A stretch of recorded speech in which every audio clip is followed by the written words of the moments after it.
Hello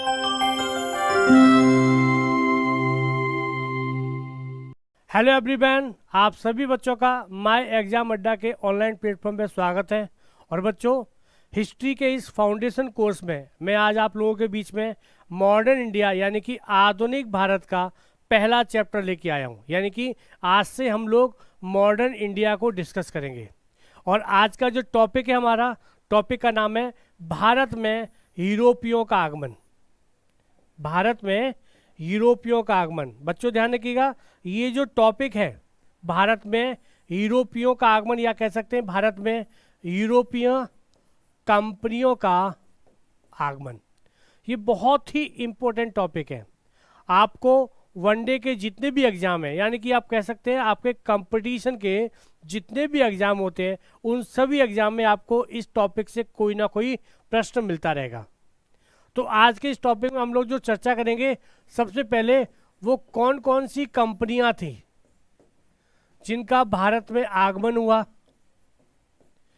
उन कंपनियों की स्थापना कब हुई, इन कंपनियों का भारत में आने का उद्देश्य क्या था, और इन कंपनियों ने भारत में किन किन क्षेत्रों में अपनी फैक्ट्रियों को स्थापित किया। इन सभी बातों की चर्चा आज के सेशन में करने जा रहे हैं।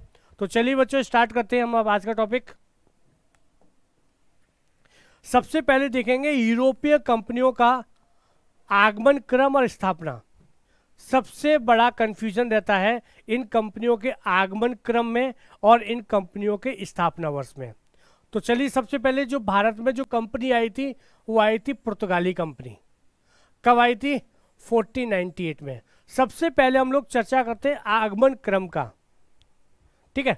तो सबसे पहले भारत में आने वाली कंपनी कौन सी थी? पुर्तगाली। देन उसके बाद डच 1605 में। उसके बाद अंग्रेज कंपनी यानी कि ईस्ट इंडिया कंपनी 1608 में। देन अंग्रेजों के बाद डेन 1616 में। डेन यानी कि डेनिस। डेन के बाद फ्रांसीसी कंपनी 1668 में। ओके, यानी कि अगर हम लोग आगमन क्रम की बात करें तो भारत में सबसे पहले आने वाली यूरोपीय कंपनी थी पुर्तगाली, उसके बाद डच यानी कि हॉलैंड नीदरलैंड, देन अंग्रेज, देन डेन, देन फ्रांसीसी। ये टोटल 5 कंपनियां भारत में आई थी। एक कंपनी और आई थी, वो थी स्वीडिश। लेकिन इस स्वीडिश कंपनी का जो इतिहास है वो भारत में बहुत कम रहा है, इसलिए हम इसकी चर्चा नहीं करते हैं। लेकिन कभी भी ये आ भी सकता है प्रश्न कि निम्नलिखित में से किन किन यूरोपीय कंपनियों ने भारत में प्रवेश किया था। तो अगर स्वीडिश का नाम भी आता है तो उसको भी आप यस कीजिएगा। लेकिन क्यों? क्योंकि आगे चलकर ये स्वीडिश कंपनी ने क्या किया, अपनी जितनी भी फैक्ट्रियां थी वो अंग्रेजों की ईस्ट इंडिया कंपनी को बेच करके वो चले गए थे। मुख्यतः हम लोगों को किस किस को पढ़ना है? 5 को पढ़ना है। पुर्तगाल, डच, अंग्रेज, डेन और फ्रांस। ये इनका क्या है? ये इनका आगमन क्रम है। इसको एक अलग तरीके से देखते हैं। यूरोपीय कंपनियां, अगर हम लोग आगमन क्रम की बात करें, यानी कि कौन पहले आया कौन बाद में आया, तो सबसे पहले पुर्तगाली, उसके बाद डच, उसके बाद अंग्रेज, उसके बाद डेन, और उसके उपरांत सबसे अंतिम में फ्रांस। इसके बाद स्वीडिश कंपनी। लेकिन अभी हम उसकी बात नहीं करेंगे, मुख्यतः इनकी 5 की बात करते हैं। 1498, 1605, 1608, 1616 एंड देन 1668। ओके, ये है आगमन यानी कि arrival chronology. Now we will discuss establishment यानी कि स्थापना क्रम। पुर्तगाली कंपनी की स्थापना कब हुई है? 1498। यहाँ एक डिफरेंस आ जाता है, यहाँ एक डिफरेंस आ जाता है कि डच कंपनी की स्थापना से पहले अंग्रेज ईस्ट इंडिया कंपनी की स्थापना हुई, यानी कि 1600 ईस्वी में। 1600 एडी, कौन? अंग्रेज कंपनी। उसके बाद डच कंपनी की स्थापना, उसके बाद डेन कंपनी की स्थापना, उसके बाद फ्रांस। यानी कि आगमन क्रम और स्थापना वर्ष में अंतर सिर्फ दो में है, डच और अंग्रेज में। अगर हम आगमन क्रम की बात करें तो ध्यान रखिएगा, डच पहले आए थे भारत में अंग्रेजों से, लेकिन अगर कंपनी की स्थापना की बात करेंगे तो अंग्रेज कंपनी की स्थापना पहले हुई थी, डच कंपनी की स्थापना बाद में। यानी कि डच कंपनी की स्थापना कब हुई है? 1602 में। अंग्रेज ये 1616, ये 1664। ओके, तो डिफरेंस यही है, ध्यान रखिएगा, इस दो के डिफरेंस को याद रखिएगा कि अगर आगमन का क्रम आपसे पूछा जाता है तो डच पहले आए थे भारत में 1605 में, लेकिन अगर स्थापना पूछी जाती है तो अंग्रेज कंपनी की स्थापना पहले हुई, यानी कि 1600 एडी में। ओके, समझ में आ गया? ये सबसे बड़ा कंफ्यूजन रहता है। अब हम चर्चा करते हैं कि इन कंपनियों के नाम, देखिए इन कंपनियों के नाम, जैसे कि हम लोग क्या बात करते हैं, डच ईस्ट इंडिया कंपनी, अंग्रेजों की ईस्ट इंडिया कंपनी, फ्रांसीसी ईस्ट इंडिया कंपनी, यानी कि हम लोग अपने समझने के क्रम में इनको इस नाम से पुकारते हैं, लेकिन वास्तविक रूप से इनका जो असली नाम था वो कुछ और है। और ये प्रश्न आपको मैच द फॉलोइंग में कई बार मिल जाएगा कि निम्नलिखित कंपनियों को उनके वास्तविक नाम से सुमेलित कीजिए। तो सबसे पहले पुर्तगाल, इस कंपनी का नाम था एस्तादो द इंडिया। क्या नाम था? Estado the India. उसके उपरांत डच, इस कंपनी का नाम था वेरिंग दे ऊस्ट इंडिसचे कैंपेन, वीओसी। यानी कि जैसे अगर हम लोग समझने की बात करें तो हम इसको बोलते हैं डच ईस्ट इंडिया कंपनी, लेकिन इसका जो वास्तविक नाम था वो था, क्या था? Varying they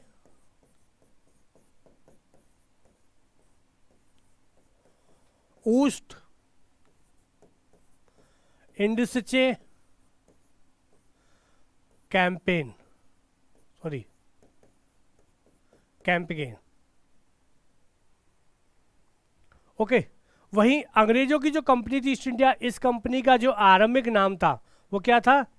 the company of merchant of London trading into East Indies. यानी कि जब इस कंपनी की स्थापना हुई थी 1600 एडी में, तो इस कंपनी का नाम यही था, the company of merchant of London trading into East Indies. Okay, then डेन, इसका नाम था डेनिश ईस्ट इंडिया कंपनी। फ्रांसीसी जो कंपनी, उसका नाम था the Compagnie des Indes Orientales. क्या नाम है? The Compagnie des Indes and Orientales. ये इस फ्रांसीसी कंपनी का वास्तविक नाम था। ओके, चलिए आगे चलते ही हमने क्या क्या देखा? हमने देखा कंपनियों का आगमन क्रम, और उसके बाद देखा कंपनियों की स्थापना वर्ष और इन कंपनियों का वास्तविक नाम।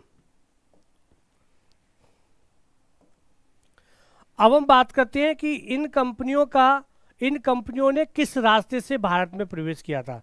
तो ध्यान रखिएगा, कई पुस्तकों में आपको एक चीज मिलेगा कि वास्को डी गामा ने भारत की खोज की। बच्चों, ये कथन गलत है, ध्यान रखिएगा। वास्को डी गामा ने भारत की खोज नहीं की थी, बल्कि वास्को डी गामा ने भारत आने के लिए नए समुद्री मार्ग की खोज की थी। क्यों? क्योंकि वास्को डी गामा के आने से पहले भी प्राचीन काल से लेकर मध्यकालीन तक भारत के लोगों को या भारत के बारे में यूरोप के लोगों को सब पता था। क्यों? क्योंकि प्राचीन काल से भारत और यूरोप के मध्य व्यापार होता था। ओके, ध्यान रखिएगा, ऐसी पुस्तकों को, गाइडों को बिल्कुल मत पढ़िएगा कि वास्को डी गामा ने भारत की खोज की। नहीं भैया, भारत की खोज तो पहले ही हो चुकी थी, प्राचीन काल से। यार, क्या आपको याद होगा सिकंदर भी कितने समय में आया था? 326 ईसा पूर्व में उसने भारत की सीमा तक पहुंच चुका था, ग्रीस का। ओके, तो भारत के बारे में तो सभी जानते थे। ये कहा जाता है कि वास्को डी गामा ने भारत आने के लिए एक नए समुद्री मार्ग की खोज की थी। ये कथन सत्य है, ये ट्रू है। ओके, तो चलिए थोड़ा देख लेते हैं कि नया मार्ग कौन सा था जो जिसकी खोज की गई थी, और वो मार्ग कौन से थे जिन मार्गों से पहले व्यापार होता था। देखिएगा, ये अपना इंडिया है, भारत है। तो जो पहला जो व्यापार होता था प्राचीन काल से मध्यकाल तक, वो व्यापार होता था दो रास्तों से। एक था फारस की खाड़ी से, इराक बगदाद होते हुए यहाँ भूमध्य सागर से यूरोप। यूरोप में कहाँ से? वेनिस और जिनेवा, ये दो इटली के शहर थे। यहाँ के माध्यम से व्यापार होता था। यानी कि एक मार्ग था फारस की खाड़ी से, दूसरा मार्ग था ये लाल सागर वाला। लाल सागर से मिस्र, मिस्र से भूमध्य सागर, भूमध्य सागर से फिर यूरोप के इटली से पूरे यूरोप में, यानी कि दूसरा था लाल सागर। लेकिन 1453 में घटना घटती है, एक धर्म युद्ध होता है ईसाइयों और इस्लाम के बीच में। और इस धर्म युद्ध में तुर्की में एक साम्राज्य होता है ऑटोमन साम्राज्य। कौन सा होता है? ऑटोमन साम्राज्य, टर्की में। इस ऑटोमन साम्राज्य ने ईसाइयों के बिजेंटाइन साम्राज्य को हरा दिया था, और हराने के बाद 1453 में इन्होंने कुस्तुनतुनिया, यानी कि ये जो है कॉन्स्टेंटाइन पोल, कुस्तुनतुनिया ये जो शहर है, इस पर कब्जा कर लिया था। और जैसे ही इस पर कब्जा किया तुर्कियों ने, ये मार्ग उन्होंने बंद कर दिया कि अब इस रास्ते से व्यापार नहीं होगा। तभी 1453 के बाद यूरोप में खलबली मच जाती है। क्यों? क्योंकि अब व्यापार वो नहीं कर पा रहे थे, वहां कई चीजों की डिमांड थी।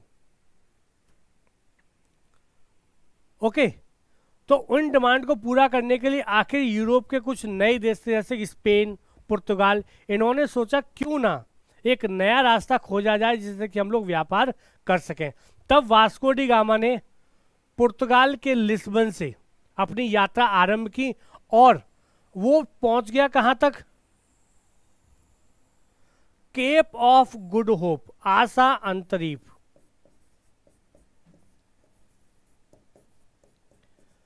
इस चीज को आप याद रखिएगा कि वास्को डी गामा से पहले एक पुर्तगाल का नाविक था जिसका नाम था बार्थेलोमो डियाज। क्या नाम था उस नाविक का? नाम क्या था?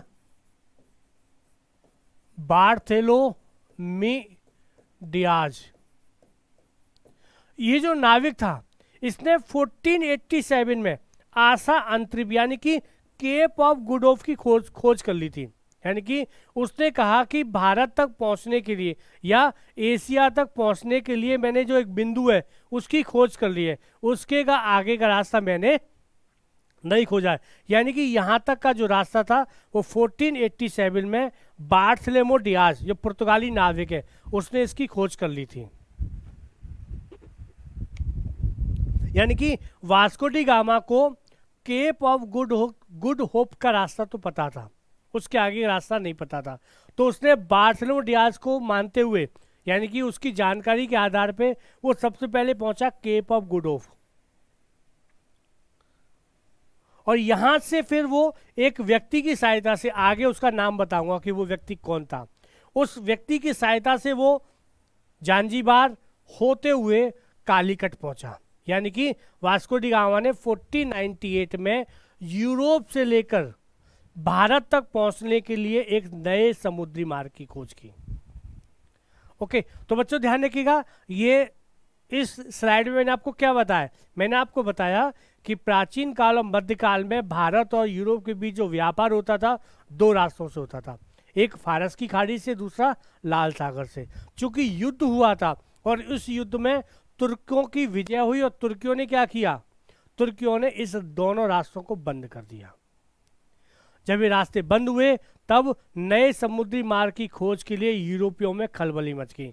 देन 1498 में वास्को डी गामा ने भारत की नए समुद्री मार्ग की खोज की थी। चलिए अब बात करते हैं कि आखिर ऐसा क्या था कि पूरे यूरोप में खलबली मची हुई थी, यानी कि आखिर वो क्या कारण था। तो ध्यान रखिएगा, सबसे बड़ा कारण था इन कंपनियों के भारत आगमन का, वो था व्यापार।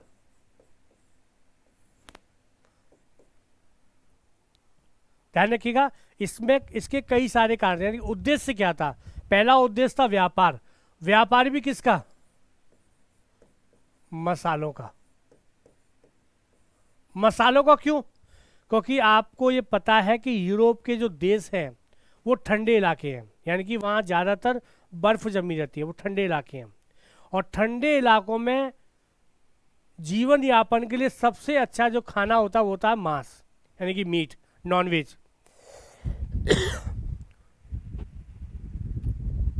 और अगर आपको लंबे समय तक मांस को, मीट को बनाए रखना है खाने योग्य, तो क्या चाहिए? उसके लिए मसाले चाहिए। और मसालों का उत्पादन यूरोप में नहीं होता था। मसालों का उत्पादन कहाँ होता था? एशिया में, भारत में, दक्षिण पूर्व एशिया में, इन देशों में मसालों का उत्पादन होता था। तो प्राचीन काल से यूरोप में मांस की उपलब्धता को बढ़ाने के लिए इन मसालों का प्रयोग किया जाता था। तो जैसे ही व्यापार बंद हुआ, मसालों की कमी होगी और वहाँ लोगों को दिक्कत होने लगी। ठीक है, तो व्यापारी भी किसका? मसालों का। तीसरा जो कारण माना जाता है इन यूरोपीय कंपनियों का आगमन का, वो है धार्मिक, ईसाई धर्म का प्रचार प्रसार। मुख्यतः ये दो उद्देश्य माने जाते हैं। एक उद्देश्य क्या था? वो था व्यापार, दूसरा था ईसाई धर्म का प्रचार प्रसार। ओके, तो आपके एग्जाम में इतना ही पूछा जाता है। चलिए अब हम बात करते हैं कि सबसे पहले पुर्तगालियों की बात करते हैं। वो कौन कौन से पुर्तगाली थे जिन्होंने भारत में प्रवेश किया? तो सबसे पहले हम वास्को डी गामा की बात करेंगे। तो सबसे पहला नाविक कौन सा था? नाविक का नाम था वास्को डी गामा। ओके, और इन वास्को डी गामा को सबसे ज्यादा प्रेरित किसने किया था? पुर्तगाली शासक हेनरी। क्या नाम था? प्रिंस हेनरी, जिसको इतिहास में द नेविगेटर के नाम से जाना जाता है। ध्यान रखिएगा, क्या नाम है उसका? उनका नाम है प्रिंस हेनरी, और इनको द नेविगेटर यानी कि नाविक के नाम से जाना जाता है।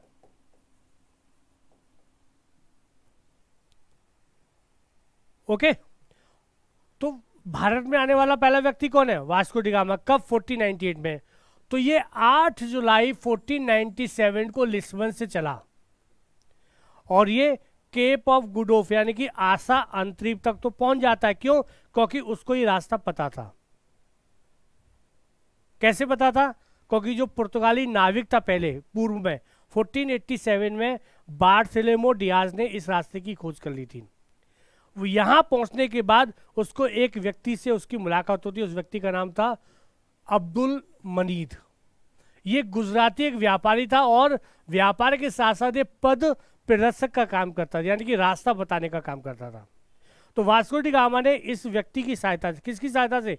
अब्दुल मनीद की सहायता से ये भारत पहुंचा। कब? 17 मई 1498 को। ये कालीकट का एक स्थान है, कप्प दाबू।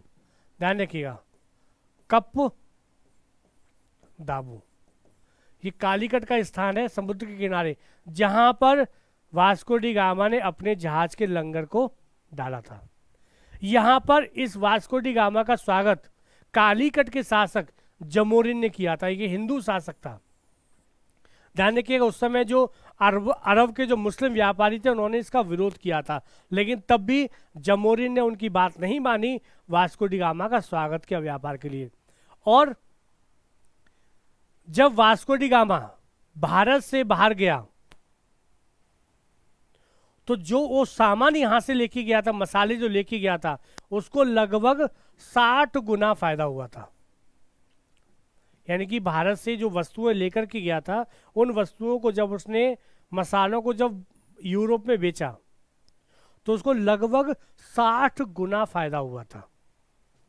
ओके, और एक चीज और ध्यान रखिएगा, वास्को डी गामा पहुंचा कालीकट था भारत में, लेकिन जब उसने अपनी यात्रा आरंभ की वापस जाने की, तो वो कालीकट से नहीं बल्कि वो गोवा से गया था। ध्यान रखिएगा, 29 अगस्त 1498 को उसने गोवा से अपनी यात्रा आरंभ की और 10 जुलाई 1499 को वो लिस्बन पहुंचा। और इसके बाद एक बार पुनः 1502 में वो भारत फिर आता है। 2 जहाजी बेड़ों के साथ। यानी कि वास्को डी गामा भारत में पहले 1498 में आया, फिर 1502 में आया। ध्यान रखिएगा, वास्को डी गामा भारत में 3 बार आया था। मुख्यतः जितनी भी पुस्तक हैं वहां पर उसकी जानकारी नहीं मिलेगी, लेकिन ये सत्य है।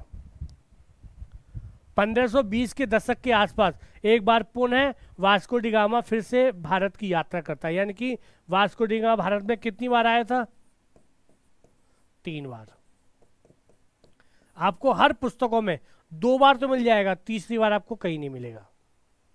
ओके, वास्को डी गामा के बाद भारत आने वाला नाविक पेड्रो अल्वेज कैरबल 1500 ईस्वी में।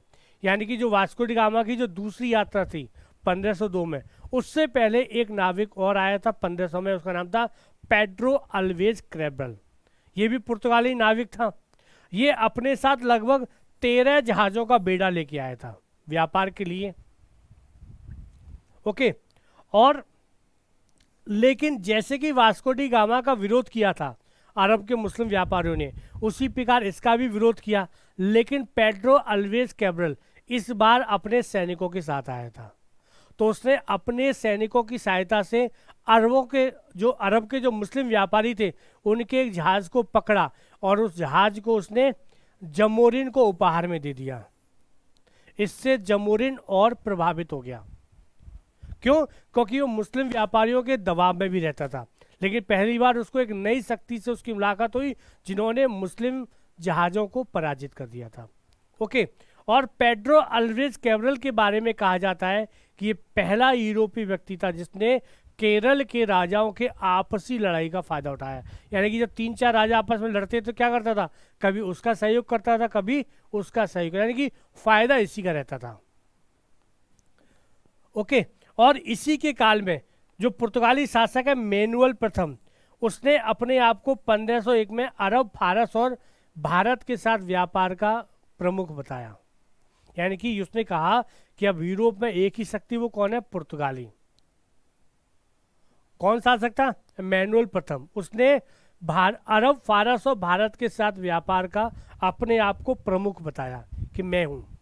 ओके, चलिए अब देखते हैं कि पेड्रो के बाद फ्रांसिस्को डी अल्मेडा। अब ध्यान रखिएगा कि ये तो नाविक थे पेड्रो, वास्को डी गामा, ये सब क्या थे? नाविक थे। लेकिन अब जो पुर्तगाली शासक है मैनुअल, उसने कहा कि क्यों ना एक सिस्टम बना दिया जाए। उसने क्या किया? भारत के साथ व्यापार करने के लिए गवर्नरों की नियुक्ति करना आरंभ कर दिया। तो सबसे पहला जो गवर्नर भारत में आया था उसका नाम था फ्रांसिस्को दी अल्मेडा। ये भारत आने वाला प्रथम गवर्नर था। और ये जो गवर्नर आते थे उनका कार्यकाल 3 वर्षों के लिए होता था। कितने वर्षों के लिए होता था? 3 वर्षों के लिए। और सबसे पहले गवर्नर कब आया था? 1505 में, 1505 में। फ्रांसिस्को दी अल्मेडा ने एक पॉलिसी बनाई थी जिसको क्या कहा जाता है? Blue water policy. यानी कि व्यापार के साथ साथ उसने हिंद महासागर पर कब्जा करने के लिए एक नई पॉलिसी, ब्लू वाटर पॉलिसी को स्थापित किया था, इंट्रोड्यूस किया था। और इसी के आधार पर, इसी ब्लू वाटर पॉलिसी के आधार पर आगे चल करके पुर्तगालियों ने हिंद महासागर यानी कि जो समुद्री रास्ता था उस पर कब्जा कर लिया था। ओके, फ्रांसिस्को दी अल्मेडा ने भारत में अंजादीबा, कोचीन, कन्नौर, किलवा आदि में किले स्थापित किए थे। किसके लिए? व्यापार के लिए और अपनी सुरक्षा के लिए। 1507 में कहा जाता है कि जब जो अरब के जो मुस्लिम व्यापारी थे उन्होंने मुस्लिम शासकों से सहायता मांगी कि हमें एक नए देश के लोग आए हैं, उन्होंने पराजित कर दिया और हमको व्यापार नहीं करने दे रहे। तब मिस्र का मुस्लिम शासक, गुजरात का मुस्लिम शासक, इन लोगों ने मिलकर के पुर्तगाली नौसेना को 1507 में पराजित किया। और कहा जाता है इस युद्ध में फ्रांसिस्को दी अल्मेडा का एक जो पुत्र था वो भी मारा जाता है। ध्यान रखिएगा, फ्रांसिस्को दी अल्मेडा का जो पुत्र था वो भी इस युद्ध में मारा जाता है। लेकिन अगले ही वर्ष फ्रांसिस्को दी अल्मेडा ने बदला ले लिया। उसने इन दोनों की यानी कि मिस्र गुजरात की जो सेना थी, इन दोनों सेनाओं को पराजित कर दिया। यानी कि ये पहली बार ऐसा हुआ कि मुस्लिम शासकों की नौसेना को किसी ने पराजित किया था इस पश्चिमी तट पर, भारत के पश्चिमी तट पे। ओके, तो 1508 में उनकी पराजय होती है। दूसरा जो गवर्नर था उसका नाम था अल्फांसो दी अल्बुकर्क, 1509 से लेके 1515 तक। जो अगला जो गवर्नर बनकर के आता है पुर्तगाल से, उसका नाम था अल्फांसो दी अल्बुकर्क। ये जो अल्बुकर्क था, इसको ही पुर्तगाली साम्राज्य का वास्तविक संस्थापक माना जाता है। ध्यान रखिएगा, अल्बुकर्क को वास्तविक संस्थापक माना जाता है। और ऐसा नहीं है कि भारत में ये 1509 में आया था, बल्कि अल्बुकर्क भारत में सबसे पहले 1503 में आया था एक अधिकारी बनकर। यानी कि उसको भारत के बारे में पूरी जानकारी थी पहले से ही। अल्फांसो दी अल्बुकर्क ने ही कोचीन को अपना मुख्यालय बनाया था, और अल्बुकर्क ने एक नई व्यवस्था को लागू किया था, इसको कहते हैं कार्टेज। कार्टेज सिस्टम। कार्टेज सिस्टम क्या था, मैं आपको बता ही चुका हूं कि ब्लू वाटर पॉलिसी जिसको अल्मेडा ने इंट्रोड्यूस किया था, उससे क्या हुआ, जो समुद्री मार्ग था उसके ऊपर पुर्तगालियों का कब्जा हो जाता है। ये जो समुद्री मार्ग है पश्चिमी तट का, यहाँ पर हिंद महासागर, अरब सागर, इस पर पुर्तगालियों का कब्जा हो जाता है। जब कब्जा हो जाता है तो अल्बुकर्क ने एक नई नीति लागू की, कार्टेज। कार्टेज को आप दूसरे भाषा में कह सकते हैं लाइसेंस। अल्बुकर्क ने कहा कि अगर आपको समुद्र के रास्ते व्यापार करना है, चाहे मुस्लिम हो चाहे कोई भी हो, तो आपको क्या करना है, आपसे हमें लाइसेंस लेना पड़ेगा। अगर आप हमसे लाइसेंस नहीं लोगे हो तो क्या करोगे, परमिट नहीं लोगे तो हम आपके जहाज को पकड़ लेंगे।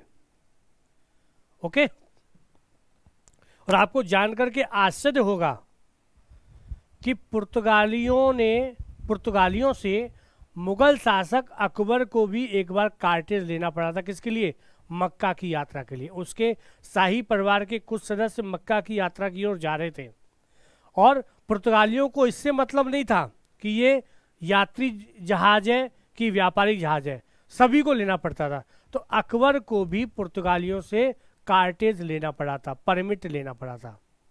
इसका मतलब है कि मुगल शासक जो इतना शक्तिशाली माना जाता था भारत में, उसको भी कार्टेज लेना पड़ा। यानी कि समुद्र पर कितना जबरदस्त कंट्रोल होगा इन लोगों का।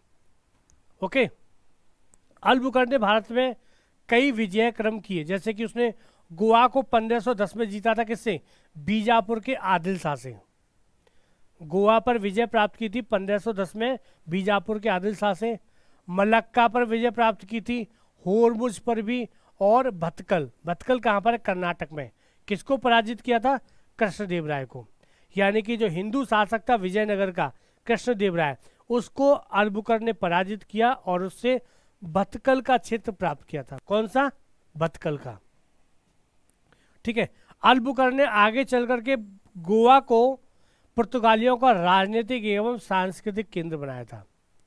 ध्यान रखिएगा, अल्बुकर्क ने ही पहले उसने कोचीन को मुख्यालय बनाया, लेकिन धीरे धीरे करके उसने गोवा को, क्योंकि 1510 में गोवा पे विजय प्राप्त की, और उसके 1510 के बाद धीरे धीरे करके गोवा को उसने पुर्तगालियों का राजनीतिक और सांस्कृतिक केंद्र बना दिया था।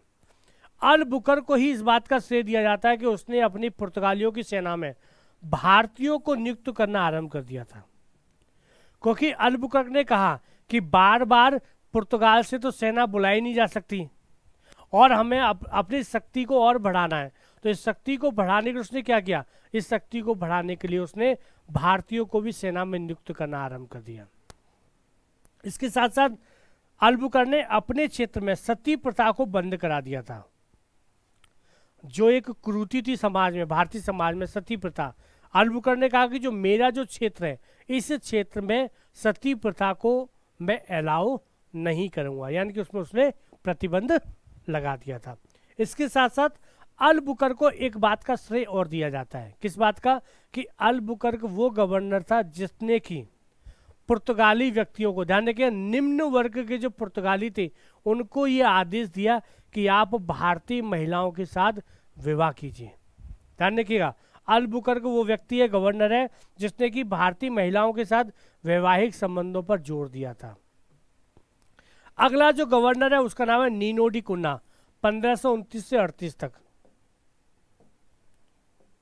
ओके, यानी कि 1515 में अलबुकर्क के बाद जो अगला जो मुख्य गवर्नर बनकर के आता है उसका नाम है नीनो डी कुन्ना। ओके, इसने गोवा को पुर्तगीज की राजधानी बनाया था। किसको बनाया था? गोवा को। ओके, और इसने अपने शासनकाल में बंगाल में हुगली पर एक फैक्ट्री की स्थापना की थी व्यापार के लिए। इसके साथ साथ इसने सतगांव, चट्टगांव आदि में भी व्यापारिक बस्तियों की स्थापना की थी नीनो डी कुन्ना ने।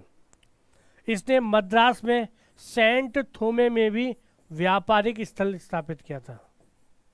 मद्रास के पास एक वो था छोटा सा स्थल सेंट थोमे। और नीनो डी कुन्ना के समय ही इसने विस्तार किया था, बेसिन को जीता था, 1535 में द्वीप को जीता था। ओके, अब देखते हैं पुर्तगालियों का प्रभाव भारत में क्या रहा है, यानी कि पुर्तगालियों ने भारत में किन किन क्षेत्रों में अपना प्रभाव डाला था। ये जो अभी मैं डिस्कस किया पूरा वो थे गवर्नर, उन्होंने क्या क्या कार्य किए थे उसकी चर्चा की है। अब प्रभाव की बात करेंगे तो आर्थिक की बात करेंगे। सबसे पहले पुर्तगालियों ने भारत के मसालों के व्यापार पर कब्जा कर लिया था, और इस व्यापार पर पहले किसका कब्जा था? अरब के मुस्लिम व्यापारियों का। उसके बाद जापान से भारत का व्यापार, ध्यान रखिएगा इससे पूर्व कभी भी भारत और जापान का कोई संबंध नहीं था, लेकिन पुर्तगालियों को इस बात का श्रेय दिया जाता है कि उन्होंने भारत और जापान के मध्य व्यापारिक संबंध स्थापित किए थे। दूसरी बात, इन पुर्तगालियों ने भारत में कई नई फसलों की शुरुआत की थी, जैसे आलू, तंबाकू, टमाटर, अनानास, काजू, तरबूज आदि कई ऐसी फसलें थी जिनका उत्पादन पुर्तगालियों के आने के बाद हुआ था, जिसमें सबसे प्रमुख माना जाता था तंबाकू।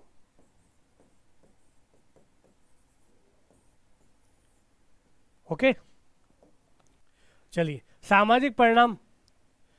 मैंने आपको बताया था अलबुकर्क ने वैवाहिक संबंध की अनुमति दी थी, पहला। दूसरा, पुर्तगालियों को इस बात का भी श्रेय दिया जाता है कि उन्होंने सबसे पहले भारत में प्रिंटिंग प्रेस की स्थापना की थी गोवा में। कब? 1556 में। सर्वप्रथम प्रिंटिंग प्रेस की स्थापना कहाँ पर? गोवा में। कब? 1556 में। 1556 से आप एक चीज को भी याद रख सकते हैं, अकबर का पहली बार सिंहासन उड़ाने की राजधानी की उसको शासक बनाया गया था। कब? 1556 में। आप इसको भी इस तरीके से कनेक्ट करके याद कर सकते हैं। पुर्तगालियों ने ही बाइबल, जो ईसाई धर्म का प्रमुख ग्रंथ माना जाता है, उसका उन्होंने कन्नड़ और मलयालम में अनुवाद कराया था। प्रिंटिंग प्रेस का योगदान दिया उन्होंने, और बाइबल का कन्नड़ और मलयालम में भी अनुवाद कराया था। इसके साथ साथ उन्होंने भारत के शिक्षा में सहयोग प्रदान किया था, और औषधि के पौधों पर अनुसंधान पुर्तगालियों के द्वारा आरंभ किया गया था।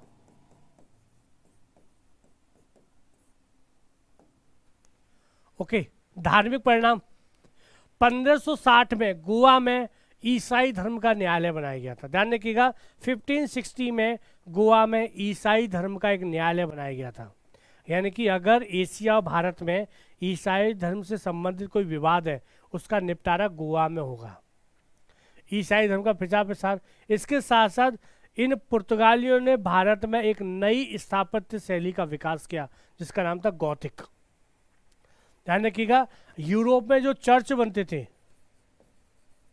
जो स्थापत्य बनते थे, वो गौथिक शैली के होते थे, और भारत में गौथिक शैली को स्थापित करने का श्रेय पुर्तगालियों को दिया जाता है। ये भारत में यूरोपीय बस्तियों का विवरण है पूरा। यूरोपीय पुर्तगालियों की, अंग्रेजों की, डचों की, फ्रांसीसियों की, डेनिश की, स्वीडिश की भी। तो ये पूरा एक लिस्ट है, ये आप इसको ध्यान से एक बार देखिएगा, आपको पता, मैप से आपको क्या फ़ायदा, मैप से आपको याद रहेगा कि कहाँ पर किसकी बस्ती थी। ओके। और ज़्यादातर आप देखिएगा, ज़्यादातर सभी समुद्र के किनारे हैं, सब समुद्र के किनारे हैं। यानी कि आप कह सकते हैं कि वर्तमान में जो बंदरगाह हैं, उन सभी बंदरगाहों पर कभी ना कभी किसी न किसी यूरोपियन ने अपनी बस्ती का निर्माण किया था। ओके, चलिए अब बात करें प्रथम फैक्ट्री, यानी कुछ ऐसे तथ्य हैं पुर्तगालियों से संबंधित, उनकी चर्चा कर लेते हैं। यानी कि पुर्तगालियों ने सबसे पहली फैक्ट्री कहाँ पे स्थापित की थी? 1500 कोचीन में। दूसरी थी 1501 में कन्नूर में। फितोरिया, एक शब्द आता फितोरिया, फितोरिया ऐसे व्यापारिक स्थलों को कहा जाता था जहां पर नौसैनिक भी मौजूद रहते थे। ओके। और पुर्तगालियों ने मालाबार और कोनकर तट से सबसे ज़्यादा काली मिर्च का निर्यात किया था। यानी कि ये प्रश्न भी पूछा जा सकता है कि निम्नलिखित में से किस वस्तु का निर्यात सबसे ज़्यादा पुर्तगालियों ने किया था? तो वह है काली मिर्च। और इसको प्राचीन काल में क्या कहा जाता था? यवन प्रिय, काली मिर्च को।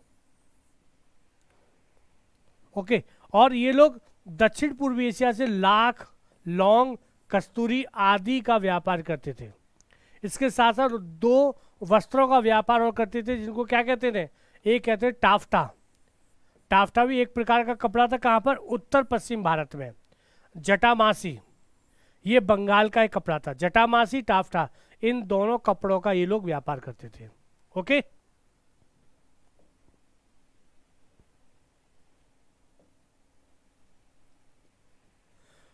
चलिए एक बार यूरोप में एक इस मैप के माध्यम से देख लेते हैं वो कौन कौन सी यूरोपीय कंपनियां थी जो भारत में आई थी। जैसे कि ये आप देख रहे हैं छोटा सा, ये पुर्तगाल है, ये स्पेन है, ये फ्रांस है, ये इंग्लैंड है, ये छोटा सा नीदरलैंड है। ओके। यही प्रमुख यूरोपीय कंपनियां, यूरोपीय देश थे जिन्होंने व्यापार के लिए भारत की ओर रुख किया था। अब एक कंपनी है डच, डच की बात और कर लेते हैं हम लोग। 1602 में इस कंपनी का गठन हुआ था। और इस कंपनी ने, डच का मतलब, डच किसको कहते थे? हॉलैंड या नीदरलैंड को। और इस कंपनी का नाम क्या था? United East India company of Netherland. इस नाम से इसको भारत में जाना जाता था। और सबसे पहले भारत में जो आने वाला डच व्यापारी था, डच व्यक्ति था, उसका नाम था कॉर्नेलियस हाउटमैन।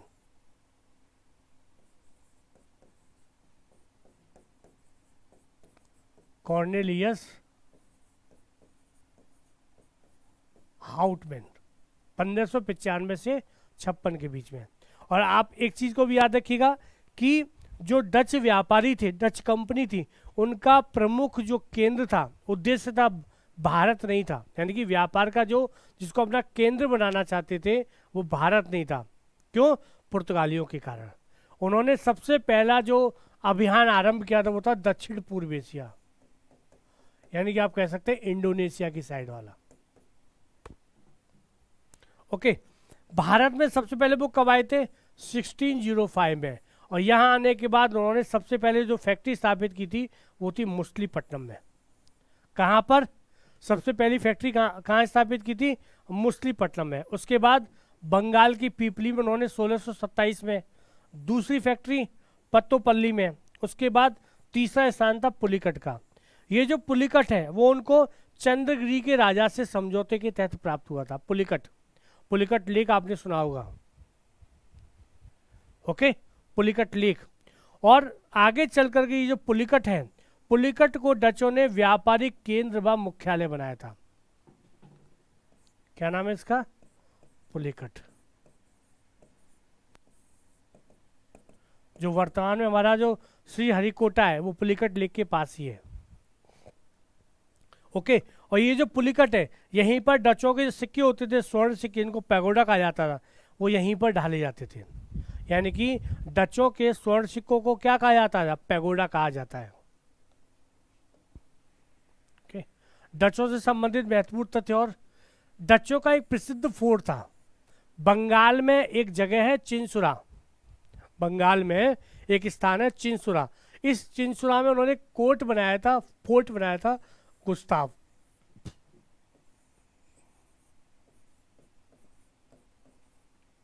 गुस्ताव फोर्ट याद रखिएगा, कई बार पूछा जा चुका है। निम्नलिखित में से किस किस कंपनी का एक फोर्ट का नाम था गुस्ताव फोर्ट? तो वह डच। ठीक है, इनसे संबंधित अन्य महत्वपूर्ण तथ्य जैसे कि औरंगजेब ने भी 3.5% इस पर चुंगी कर लगाया था। औरंगजेब ने डचों की जो कंपनी थी उससे कहा कि आप मुझे 3.5% वार्षिक दर से पैसा दीजिए, चुंगी दीजिए, और मैं आपको बंगाल, बिहार, उड़ीसा के साथ व्यापारिक अधिकार प्रदान कर दूंगा। यानी कि आपको कोई चुंगी नहीं देनी है। कितना चुंगी देना है? 3.5% देना है। ओके, और डच कंपनी के बारे में एक महत्वपूर्ण तथ्य और है कि जो डच कंपनियों की जो स्थापना हुई थी सहकारिता के आधार पर, यानी कि कोऑपरेटिव सिस्टम, सहकारिता, कोऑपरेटिव।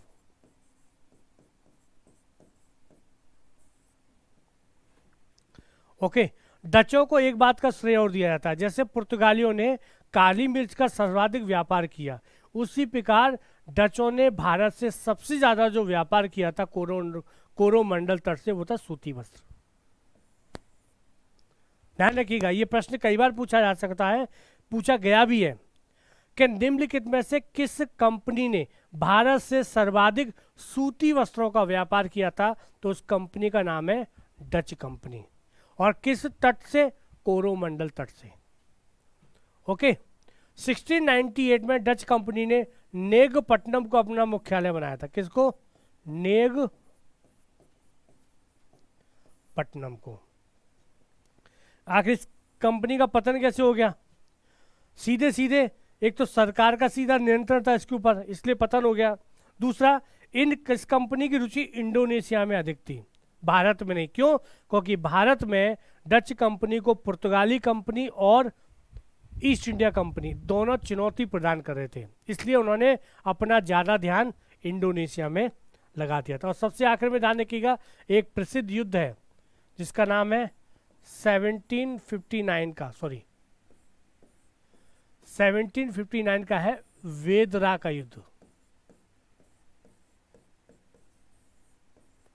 वेदरा के युद्ध को एक नाम से और जाना जाता है, वो नाम है चिंसुरा का युद्ध।